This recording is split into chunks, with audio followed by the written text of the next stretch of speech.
welcome to the Caution Free Podcast. I'm Colton Sutley, and I'm with Tim Friedhaber, and tonight we have Danny Sams the third on.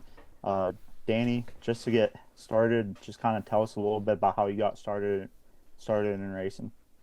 Well, I always loved racing since I was pretty much born. Dad watched NASCAR races. We'd try to go to them, and 2, 3 years old, I had Jeff Gordon curtains in my room type of stuff. Just a kid that really liked anything to do with cars. And my dad started a mower shop in Florida, and we moved down from Kentucky to Florida. And a guy came in looking for a valve spring for a quarter midget, and my dad was asking about it, and they're like, "Oh, we start at 5 years old, and you can start practicing at 4." And we went and watched it that night, and my dad bought a quarter midget that night and practiced and just basically raced through quarter midgets and raced against a bunch of kids that made it to the top. And that's how the snowball just kept growing. And now we've ended up to, pretty much the top end of motorsport, sprint car racing. Not that I'm one of them yet, but I'm trying my best to be.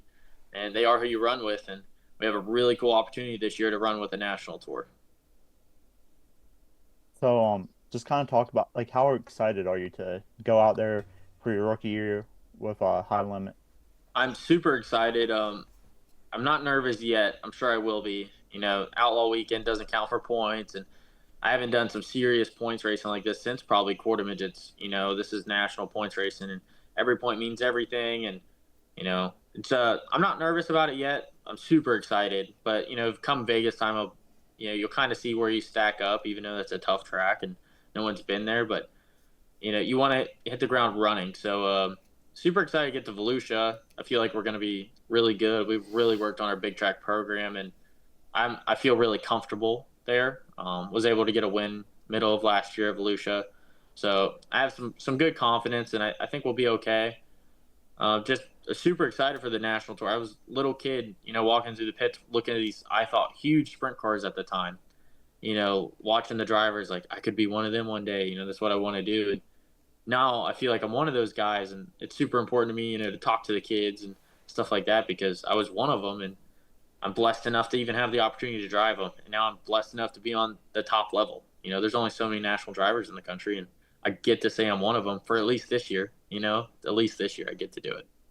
Yeah, and your race at Volusia this past weekend with the ASCS, and then you're racing there this week with the World of Outlaws. And you're from Florida, so how does it feel to be able to race in your home state and kind of maybe have some family and friends come around and watch you race and support you? Yeah, a lot of my friends, especially a lot from my old job that I quit to do this, will come and see me and support me.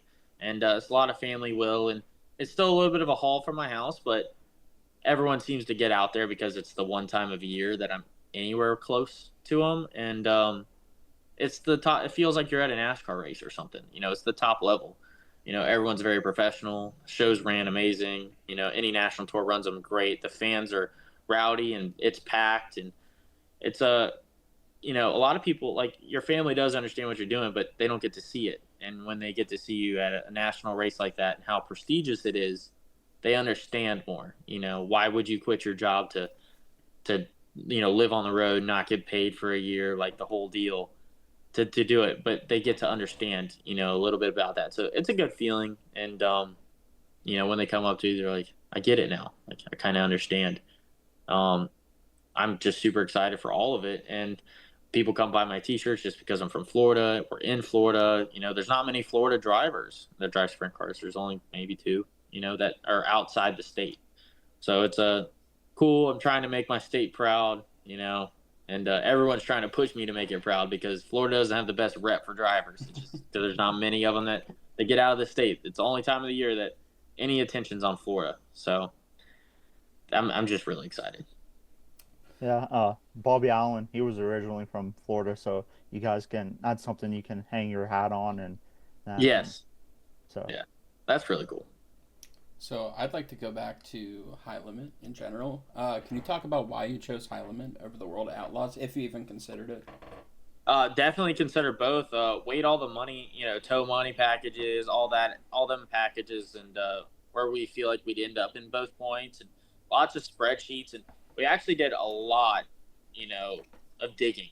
definitely a lot of research on everything about everything, and got a lot of advice from a lot of people, and we decided to go with high limit because it being my first year, we felt like I had a better shot with just surviving. Honestly, we looked at everything as worst case scenario. We wreck more. We don't run good more, and the freedom helped a lot with that. We're not tied into 80 races; we're only tied into 60, and that's a big jump. We don't have to race if we don't need to. Easier on our engine program. The schedule, looking at the mileage, it ends up being close. And actually, it was almost a flip of a coin. Like, both of them are providing such a great platform to race on. There's no bad choice. Uh, Being in it now, there's not 6 rookies, on the high limit tour, and we didn't know that at the time. So definitely feel like my best shot with rookie of the year right now is with high limit. Yeah, people probably have me rated pretty low. I think we'll be able to surprise them this year. I feel like, some stuff under our sleeve, and we're going to show some speed. We've been working this whole off season. Like, I thought, oh, we'll get a break or something. I haven't quit working on race cars. I was like, maybe I need to find a part-time job. There's no time for that, and I didn't realize it. We have a crew now. There's going to be merch on the road with me. Just all that stuff. We went from just mom and dad and me to a 5-person team real fast. And my dad's still the crew chief. My mom's still going to be making everyone look at her because she's running valves or mounting tires because my mom's awesome. And we still have the family deal, but we added a crew guy named Ben. He's from Australia. He flew in today.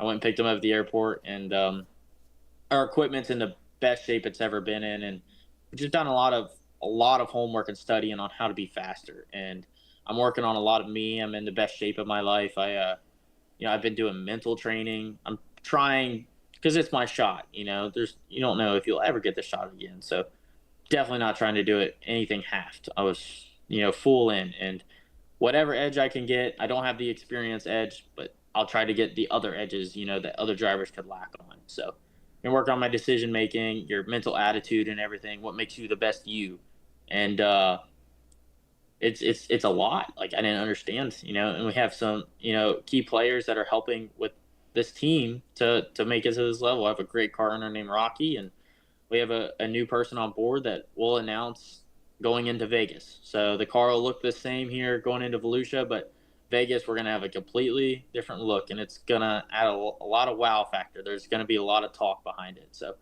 it's really exciting to be in that shoe. I've never expected to be here this soon either. And, people can say it's too early, too not, but I don't know if I'd ever get this opportunity again. And just super blessed to do it. And I'm going to do everything I can to make the most of it. So I'm super excited. And that's really the reason why we chose high limit, is just, I would say, the race amount.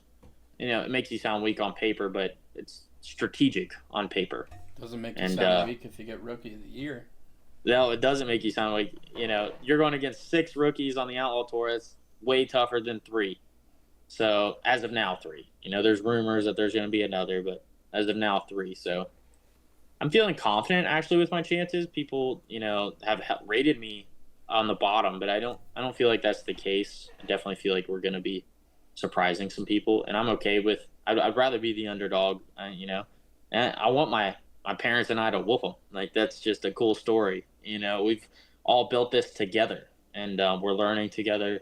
We get along great. We're making memories that last a lifetime, and we all get to say, we went on a national tour together. It's childhood dreams, and my dad always wanted to see me make it to the top, and my mom's been right there the entire way. So it's been really incredible. All of us quit our jobs last year and didn't get paid at all, and hopefully the deal we have worked out where we can, survive. None of us will be getting rich by any means, but we can survive, and that's the most important thing, because last year killed us, but it got us to this point. So you got to keep running with the ball and see where you can end up. And I feel like we've had an upward graph the entire year.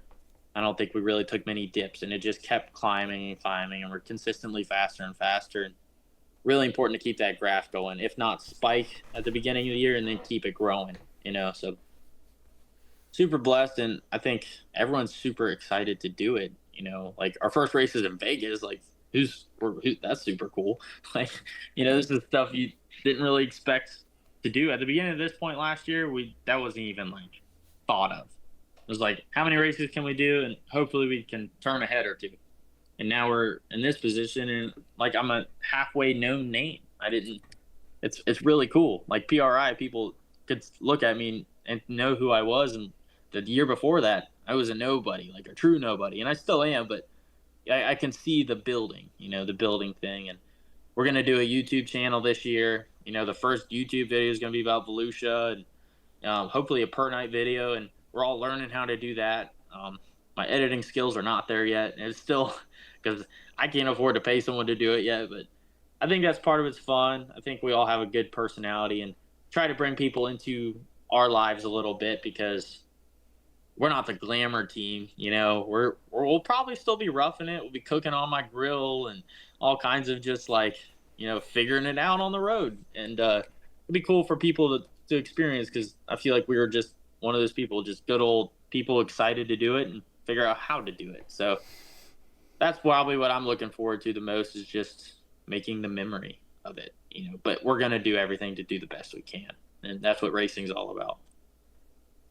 One thing, I've listened to quite a few different racing podcasts that you've been on, and one thing that I really think stands out with like your the tenacity that you and your parents have was how you explained during Ohio Sprint Speed Week last year how you guys would go like after the races, most places to eat are closed, and how you guys would negotiate through the drive-throughs, the fast food drive-throughs.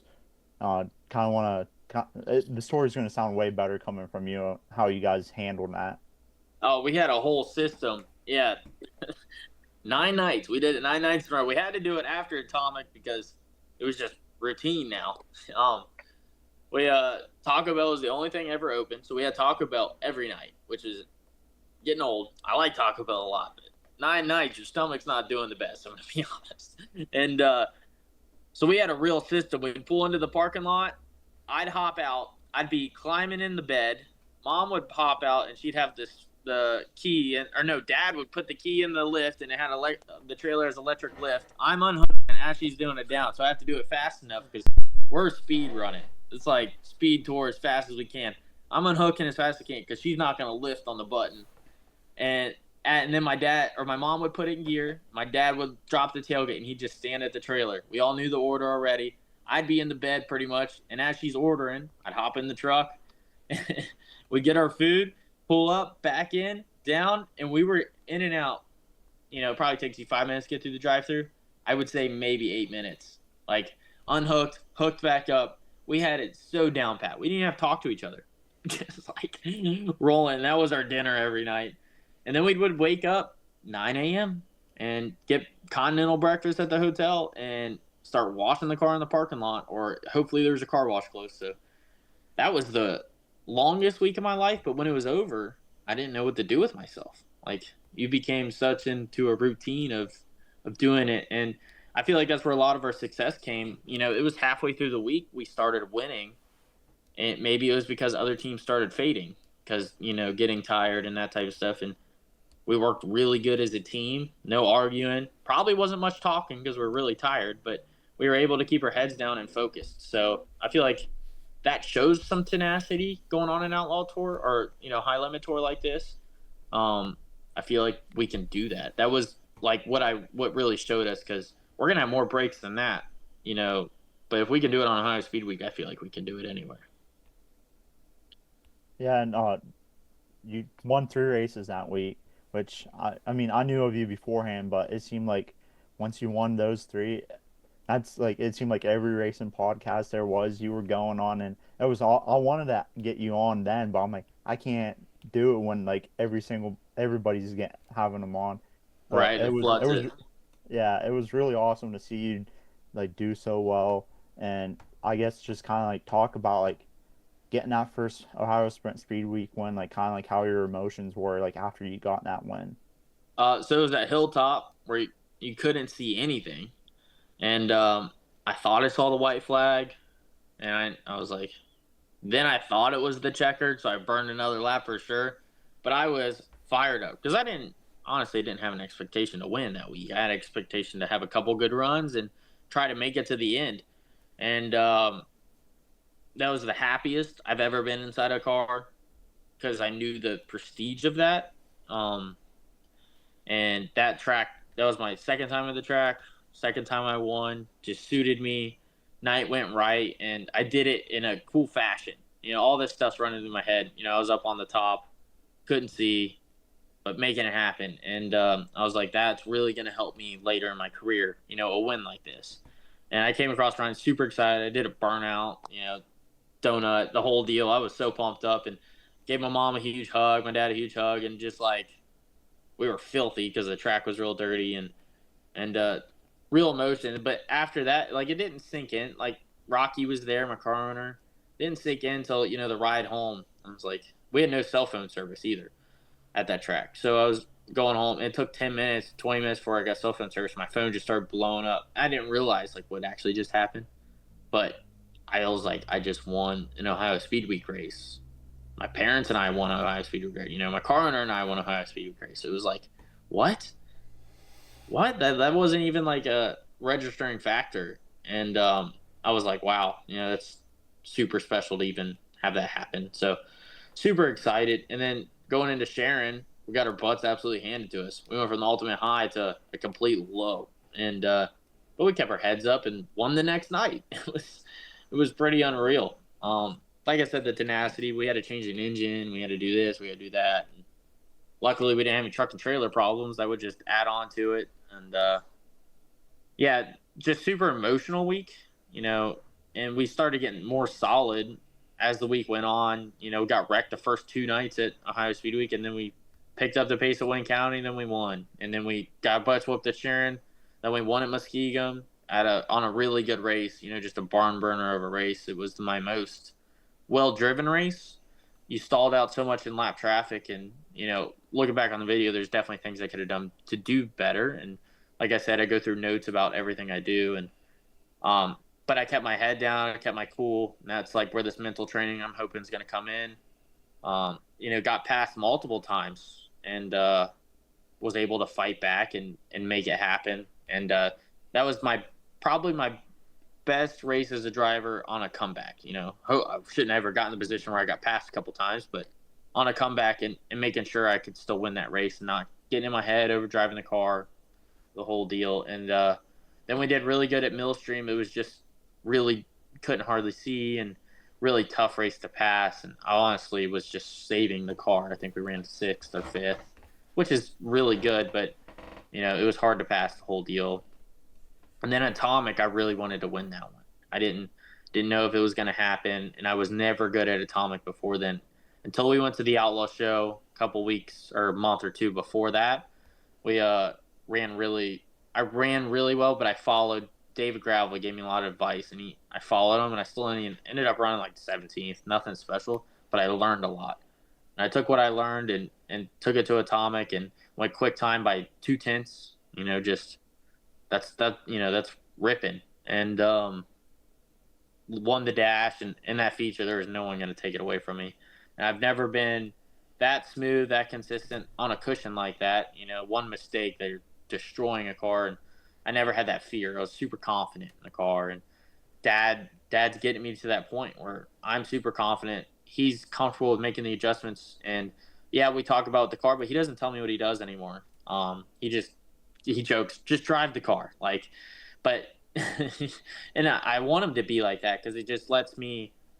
If he tells me what he's doing in the car, I'm thinking why I'm in the car. What's this car gonna feel like? And I don't need to think that. I need to drive the car to its ability, and just drive the car. Literally, and that's our joke. You just drive the car. You're just the driver. Even though everything last year I wasn't just the driver, and so we've gotten to that point, and Dad's really confident. He'll tell me after the night, what we did.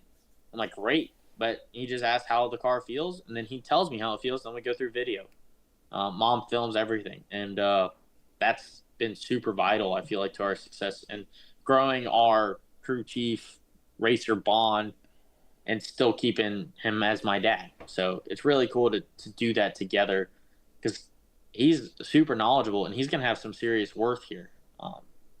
crew chiefs are very valuable, and he has a lot of knowledge. He has every year I've been racing, he's been doing it, and so I think that'll help him tremendously later on. And mom has almost just as much knowledge now. So, like I said, as a family, you couldn't ask for anything more. I don't think there's really that many combos that like families that have made it this far. And I can pick a few, but a lot of it's local stuff. I feel like we're one of the top people to make it, as a family. So, want to keep that going and keep it going as much as we can.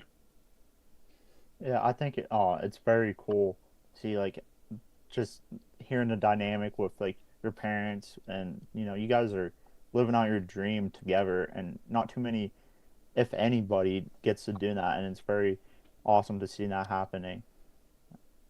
So Yeah. I'm sure you've studied the schedule a lot for High Limit. Can you just like maybe pick 3 races you're looking forward to the whole year? Butler for sure would be my number one. Went quick time and hot laps there, and then blew a wheel apart in the qualifying, so that ruined that night. Lawrenceburg, I want some redemption. We tried something in that feature. We were way better than we were, and actually, well, if I'm gonna keep it on the East Coast now. Florence, I have the track record at, and I'm sure the track will be much better. It was pretty slick, and I got the track record earlier this year and ran second. So I would say those 3 on the East Coast, but I want all the West Coast. I feel like those tracks just suit me. They could completely not. I could be completely wrong about that, but I'm very confident that we have a car set aside for it.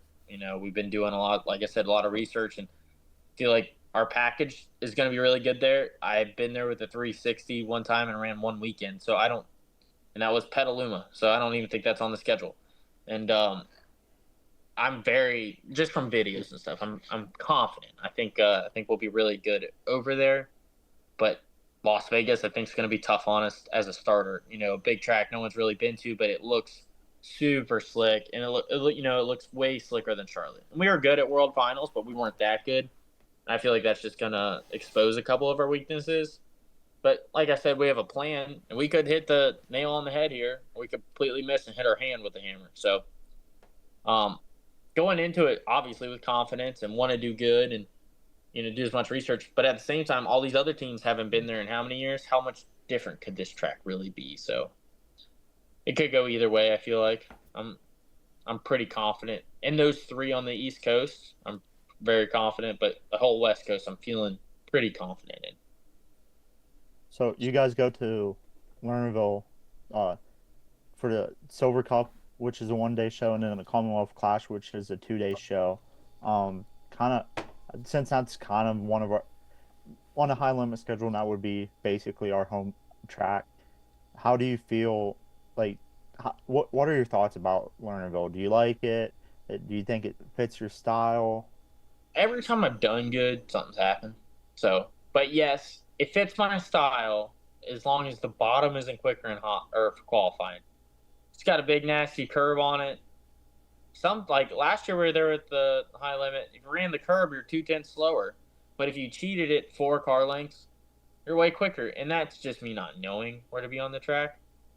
It does suit my style if I just make the right decisions. Last year I burned my right rear up faster than everyone else, and it blistered everyone's right rears real bad. Just knowledge and laps. But yes, I have plenty of flashes of being fast there, or I'm just super mediocre. So definitely have a little bit of a notebook of what we're going to do there. I think we'll be better. Let's go with that. And we have some time throughout the year to keep tuning on our stuff, I think we'll be okay. I like it. It puts on great races, but I just don't understand it all the way yet.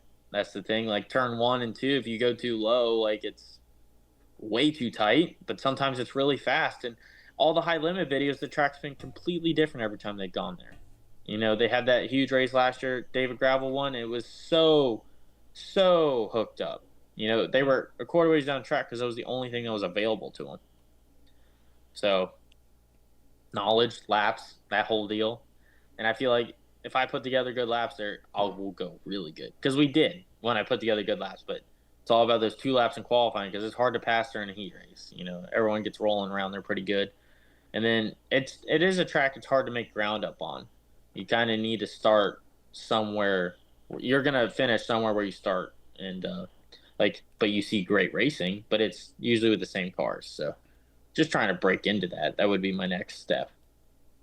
So Yeah, I know. That night David Gravel won. Um, like I think it rained like either that morning or the night before or something. And it was like cold and wet day, so it was.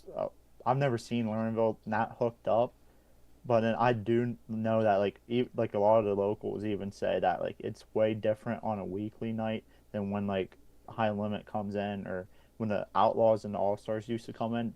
The track prep just changes. They change how they do it, which Yes.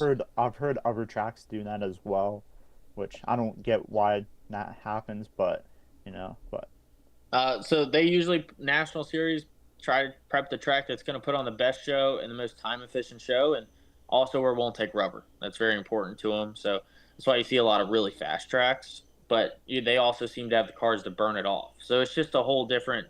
It's a way different car count. The time of the show is going to be much shorter, and I feel like they've done a really good job. Both series did a really good job last year, but it does hurt the locals because the locals aren't ready for that. But that's also the best run on the best. So they feel like they're making the track the best, and of course everyone makes mistakes, and that was why it was so important to us to not run local races last year. Even if it was way farther of a haul and we could do it, we would go to a national race because it's prep different, like you said, and it's getting used to that, and that's where like locals like they'll be a track champion and then they'll run really bad. The national cars show up, and that's just one of those reasons because they don't have the experience on that type of track now. so I guess I have two questions. I'll start out with the one. As a driver, would you say that you like to drive on the bottom or the top better? I'm definitely a top guy. Put me on the top. That's where I'm most comfortable, most excited to drive the car to.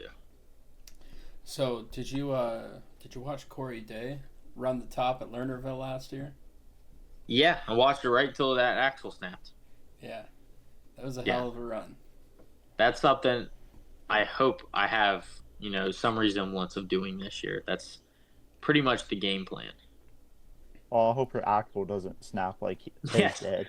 yes, that was not good. That was not good. The lap or the caution before that, when Justin Peck flipped over that same turn, we were down in turns 3 and 4, so we couldn't see who it was. I'm like, it's Corey Day. I know it because like how he was ripping the top. I'm like, it's gonna bite him one of these times, Yeah, and it was Justin instead. But then like a few laps later, it was like Corey, but it was because the axle snapped. But still, it's like not. still big wreck. Yeah. Yeah. But speaking of Justin Peck, I've heard you say about how he's kind of like one of the guys that you like look to for advice and stuff. What are some like kind of speak on that relationship and some of the other drivers that you look to get advice from? Justin, me and him are actually just really good friends too. We can hang out without even speaking about racing, and we get along really well. But he does help me a lot, and particularly like on how to handle these bigger teams. Like I drove a couple other cars last year, and he helped me. Gave me advice. He knew about the cars, but he also like helps me with my team because he's been in big time stuff and been around it for much longer than I have, and what it takes to do this and what it takes to do that, and that doesn't mean money about anything. It's like the equipment or this, or how do you even go up and down the road? How do you afford to do it? And he helps me just with the averages of things. Just gives me some inside information, and nothing bad or anything, but just so I can help figure out my little team here and how to get to that level. Like, what does it take? And he's been really good on that, and he helps me with some driving stuff, and he's been just really nice to me. Like I can call him and ask him anything; he'll figure out how to help me with it. David Gravel's been huge. He tells me how it is. You're driving this way. Like he helps me a lot with the driving aspect of it. Sheldon's been helping me quite a bit, and Jacob Allen's helped me with the traveling aspect of it. All those people are so friendly and nice. They don't even have to do anything like that, and they just want to help. So Brian Brown's been another guy that just gives me advice and what it takes to make it to a level like he's even close to, and they see where I'm at. They understand early too, and they've just been really influential on everything I'm doing. And all of those people are part of the reason why I'm even in this position. And that's what it takes. It takes good people like that to even make it to this. So Yeah, and oh, sorry, Tim, you go ahead. Go ahead. Go ahead.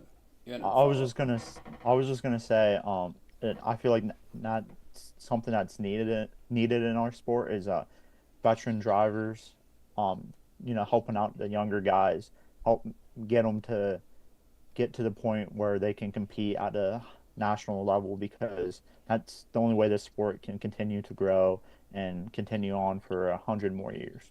Right, and I believe they see that because they wouldn't help me if they didn't, or if they just weren't nice people. But this is helping them too, because rising tides raise all boats, and they want to help see the sport grow because it's what feeds their families. And it's cool that they're not greedy like that and try to shut you out. They know that it's supposed to help everybody, not just them. So you touched on just like logistics of running a national series, and I we don't have a lot of drivers that come on that are in the position to run a national series. So maybe you could just talk us through like what goes into running a national series for a small team like yourself. Well, we don't have a toter. It would be more like the expense of hotels is terrible for us this year. No, like huge. Figuring that out, crew. Um, Talking with like David Gravels, Pex, and Hot and Shields, we needed more help. Um, you can do it all as a family, three of you, hoorah, but you're not getting your best performance. You're wore out. I need to be looking at the track or this or that. So a crew person now, and now a merchandise trailer is going to help feed us basically. Hopefully, that'll help pay for some of our bills. My parents still have a house here at home, and there's a lot of bills. I'm still the 22-year-old kid with not much responsibility, so I'm okay with that. But I want to help my parents as much as I can, and so there's a lot of logistics there. Your fuel bill is huge, and like we don't have the biggest trailer. We have a really nice trailer. Like it's amazing the trailer you have, but it is not a trailer like all these other teams have, and it's figuring out how to fit as many parts in here as absolutely possible, and it's having the cars to do it. And the engines is huge, and timing when they need to be refreshed, and instead of shipping them, you can save $500 on shipping it to the engine builder if you time it to where it's dropped off when you're racing over by them. um just like the logistics of it would be the biggest deal because we raced the same amount of races last year, if not more.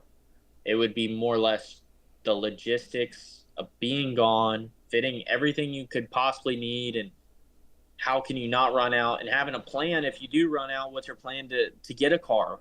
So you wreck two cars in a weekend. What's your plan to get a car? And figuring that out, figuring out the room, the bill for the rooms, the bill for the fuel, everything. The wear and tear is huge.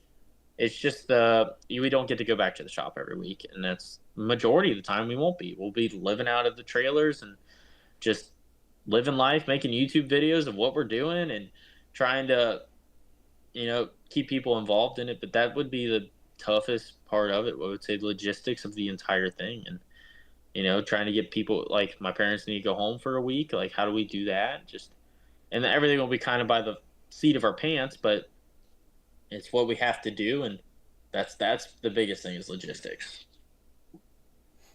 And you mentioned the start of the YouTube channel again, and I just want to say what I've seen you do on social media last year was very awesome, very cool. Like I liked how Mercer had a fast show in August on a Friday, and like to get prepared, you were benching some tires and stuff, and I thought that was very cool. Just kind of talk about it, and like I've heard about like how you do like the different things like for fans, like how you can fans can pay to get their names on the car and help support you. And then I believe it was on the Pit Report podcast you said about how you were giving away beach balls with like different purchases of your merch just kind of like talk about how important all of that is to you. Um, so the videos and all that is very uncomfortable. Like not ever doing it. You know, it is my true personality, but it's hard to show that. You know, because you look back and you're like, what am I doing? That is, you don't see anything like that, and it's just ideas that come to my head and then I film it. Like there's probably a million videos in my phone that I'll never post because I'm just not ready yet, I guess. And talking to a camera is very uncomfortable. All that stuff's very uncomfortable. But every YouTuber or anyone that ever made it will tell you that's how it is for a while, and that's what you just have to get through. And I wasn't ready to start a YouTube channel last year because we didn't have enough help. I was wide open working on the cars and traveling, driving the truck and trailer with my dad, and it was not like feasible to do it right. And I want to do it right. So that was doing the Facebook videos, and I grew my Facebook quite a bit. That was my best platform by accident. I don't know why it did good, but it grew 4,000 followers, which is a drop in the bucket to most people. It's huge to me. I had 1,000 followers. Now I'm close to 6,000 followers. So that's like, well, I did something somewhat right, even though it's not like 200,000, like, how a lot of people, make it as an influencer. But like to hear you say you enjoy it is huge to me because that's the whole goal of what I'm doing. I'm wanting to build it and make it the best it can possibly be. And now that we have help, I know I can do the YouTube thing, and I'm actually close with quite a few YouTubers that are down here in Florida. I know them personally, and it's amazing what it has done for them. And I want to give people entertainment, and hopefully in return it can help me financially. I want to be a successful person, but I want to do it the right way. Earn it in a way. So if that's the right way to do it, and I feel like my personality could suit it. I feel like I do really, really well, like having fun with people, and some people enjoy it. Some people might not, but showing my true self will be a lot of fun. Like benching the tires was something funny I would do, but I would never film it. I'd be like just messing around with my dad, like. But I filmed it, and then I was like, oh, I'll post it. Very uncomfortable posting it, but Dirt Tracker even posted it. Like I was like, oh boy. Every time anyone walks by me, they think of that, which whatever, because it's not anything bad. I'd rather people be talking about my goofy videos than if I did something bad as a person, because I don't want to be a bad person. So, it's good chatter, good talk, and there'll be a lot of that this year. Like I've got a drone now, a cheap one, of course, a GoPro, and my grandparents like, what do you want for Christmas? I was like, anything to do with filming, because I feel like that'll grow my brand, my parents, the whole deal. I feel like we all have personalities, and none of that's shown on the road. All it is the feature finish, and where you're racing next.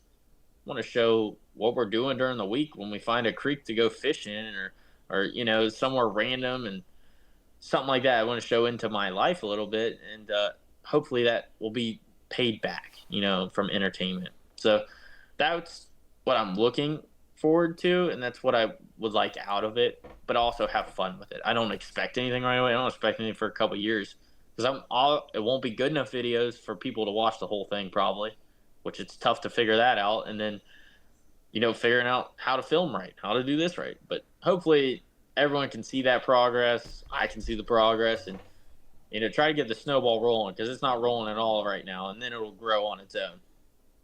And that's my goal with the YouTube.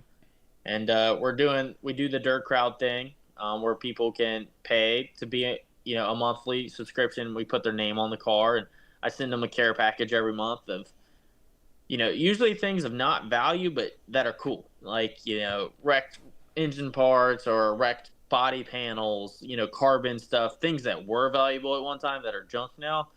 It's usually what someone ends up with, and it's something different every month, and something personal. I usually try to make them very personal, and I have some plans with that, and maybe a change through that of how we're going to do it and how big the name's going to be. Hopefully, I want to bring more value to that, because that's a lot. It's $100 a month, but for someone to do that is tremendous for them to even think about doing that. So I want to make someone feel like they're really getting their bang for their buck. So I have some plans for that this year. I'm just not ready to talk about them yet. And like I've been experimenting. Like I only have 2 t-shirt designs right now. I'll have much more going into Vegas. That's the goal.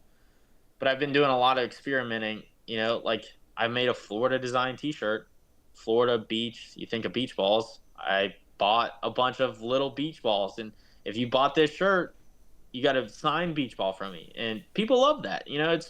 I really want to be personal with everything I do and try to connect with the people. That's not just don't want someone to come buy my shirt. Thanks, see you later. It's like, oh, like he actually kind of cares because you got something else, little extra out of it, and that beach ball hardly costs anything, but it's that personal feel. And I like to connect with people. I like to talk to people, and I feel like that just helps build that. I want a person to feel like they know me when I'm on the track. Like I know that guy. So been experimenting with that, and like I said, I'm looking at it.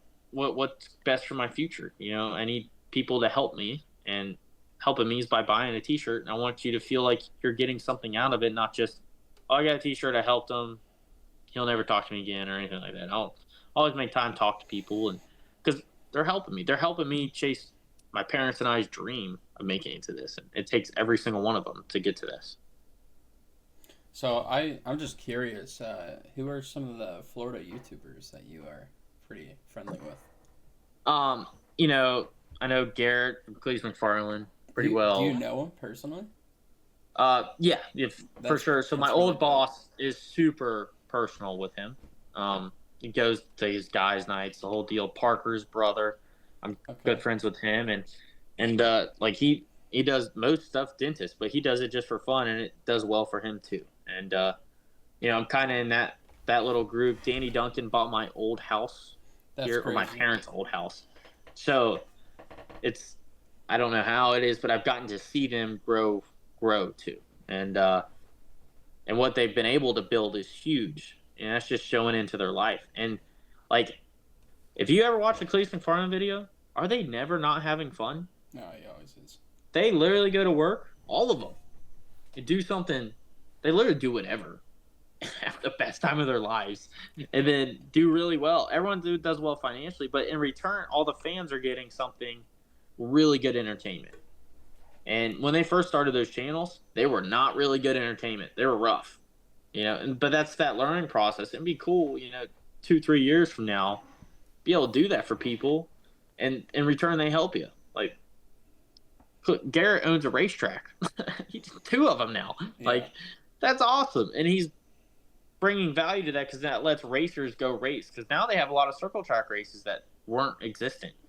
And, yes, he gets paid out of it, but he's also providing, for that, because that would never exist without it. So, and seeing how they are as people, they're really good people. They actually do a lot to help. So that's something I would like to get to at one point. It's not like it's going to happen turnkey, but I also have some advice I could get, and that's very valuable advice. I don't mean to derail this too much, but you got to get Garrett in a sprint car. I've been commenting on his YouTube every single day to get him in a sprint car. Oh, no, I know. And I can't just call him. Like, I'm not that close with him, but I wouldn't say we're, like, acquaintance. Like, I'll be like, yeah, you remember me? Because he knows a million people, right? I'm Brian's, guy that runs sprint cars. Oh, okay. That type of thing. But I've even said it to him. But we would have to build him a tall cage car. That guy is ginormous. Yeah. Like, it has to be really big. But, like, he did the Super Dirt late model, and he said that was insane. I don't think he would even be able to fathom what a sprint car would feel like. And I'd love to do it. And honestly, what better than him supporting his NASCAR career with his new Drink Kinetic into sprint cars? Talk about sprint cars oversaturated with NOS. Kinetic. There it is. See, wouldn't that be awesome to, look at how many high limit races are at NASCAR weekends? Could be a good crossover there. Garrett could be getting in a car, really bringing some attention to sprint car racing. It'd talk about helping everyone. So I've had those thoughts. I don't know how to approach them yet. See, it's hard to even get listened to. But I'm like, man, he's getting into NASCAR because obviously he's getting into NASCAR. He did that test. And wouldn't that be cool? We're racing in Vegas. You're going to race in Vegas. Come run a sprint car with Kyle Larson and all them, make a YouTube video. Now you have way more fans that didn't know you existed, and you're helping the whole thing. So that's a lot to ask. I could see you as one of those guys with a YouTube channel with like 1,000 subscribers. Garrett promotes you, you get 1 million. You just go from there. Like, That's all you got to that do. would that's it, right? Yeah. But like if he came and drove a car, man, that'd just blow me up. But it's making enough value for him because he is a very, very valuable person now with his following and everything he does.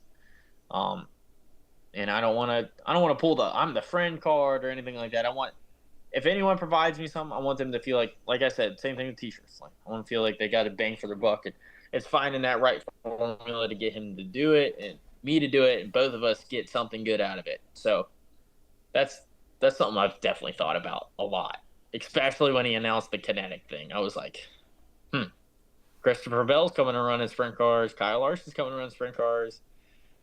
Talk about having some fun. So, I mean, he does everything else. He drifts, he races NASCAR. Yeah, he's not afraid of anything. No. So that would be really cool if it would work out. It could happen one day. So I'm definitely gonna figure out how to get listened to. If he bites it, we're game on. But there will be a time he'll listen to me. I know, but it's also how busy that guy is. That would be the next problem. That's fair. Yeah, and I'm sure you could. Danny Dietrich, he's pretty tall, so you could probably get one of his used cages and yeah. Uh, Yeah, but I know that would be a lot of fun and something I would like to do.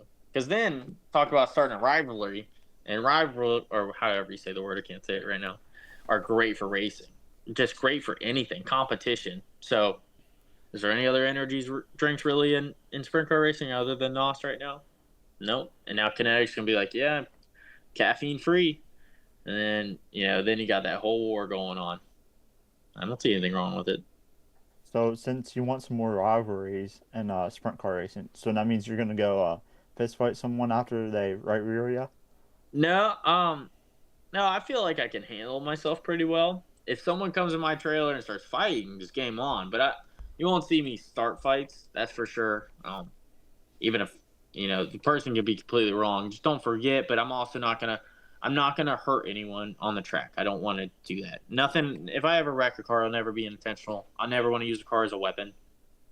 I feel like I'll handle it well, and everyone gets what's coming to them. Everything comes around full circle, even if I'm not the one that handled it. And at this level of racing, there's not many wrecks. Honestly, these national guys don't wreck much, and if they do feed you a wheel or anything like that, it's usually you can recover from it. There's not many times, unless you're James McFadden running into Brad Sweet, that stuff happens, and that's just a joke. But those were very close to not being, as big as they were. And yeah, wrecks are going to happen, but I'm not a fighter, but I will stick up for myself. And, a little drama never hurt anyone for the views and all that type of stuff too. So if there is a rivalry that starts, game on. Let's have some fun with it though. And, but you probably won't see me fighting on the front stretch. It'd have to be pretty rowdy. Yeah, well, whatever you do, try not to fight Silent Lynch. He's our Western PA guy, so we'd have to back him up if Oh you yeah, fought him. yeah. Sai's been really nice to me. We get along pretty well. I don't think we'll have any issues. Last question, or Tim, do you have any more questions? I have one more thing, but you can go first. Okay. I'm pretty sure I already know this answer because I've listened to you on multiple racing podcasts, but I'm going to ask it anyways. Why the number 24? Because Jeff Gordon fan when I was a little kid, and I don't know why I was Jeff Gordon fan. Someone you always just pick a car or whatever, and it was when he was in the drive-in Hunger car for the most part, or probably was when he was in the Flames car, the DuPont car, Flames, little kid Flames. That's probably what started it. And I was a Jimmy Johnson fan when I was like 2, and then when I was 3 or 4, I switched to Jeff Gordon, and I just liked him. And then I found out like he helped build a hospital. He did some good humanitarian stuff, and I enjoyed that. I'm pretty Christian, and I want to help people one day. That'd be really cool to have that opportunity. When whether that is financially or hospitals or whatever. I don't know how I'd ever want to do it, but giving back would be huge to me, and so that's why it really stuck. And that's for the most part. I don't watch much NASCAR now.